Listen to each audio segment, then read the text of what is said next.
तळोदा शहरापासून अवघ्या 5 किलोमीटर अंतरावर असलेल्या अंकलेश्वर बऱ्हाणपूर महामार्गावरील आश्रावा गावाजवळ आज हृदयद्रावक घटना घडली आहे। ट्रॉला वळण घेत असताना विद्युत तारांना स्पर्श झाल्यानं चालकाचा आगीत होरपळून मृत्यू झाल्याची घटना घडली आहे।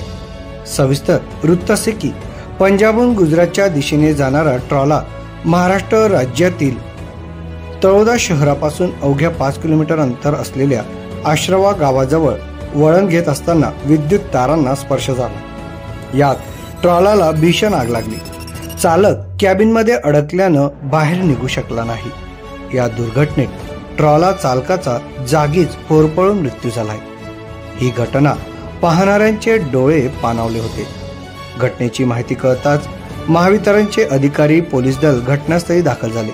विद्युत प्रवाह तात्काळ खंडित करण्यात आला। आग विझविण्यात आली, परंतु चालक मृत झाला होता। मृत चालकाची ओळख पटविण्याचं काम सुरू असून पंजाब राज्यातील तो असल्याची प्राथमिक माहिती प्राप्त झाली आहे। या दुर्घटनेमुळे परिसरात हळहळ व्यक्त केली जात आहे। गावात भीतीचे वातावरण निर्माण झाले आहे। विद्युत तारांचा व्यवस्थापन आणि सुरक्षिततेची संबंधित विभागांना तातडीने उपाययोजना करण्यात यावी अशी मागणी नागरिकांनी केली आहे। ही दुर्दैवी घटना आज दुपारी 12च्या सुमारास घडली आहे।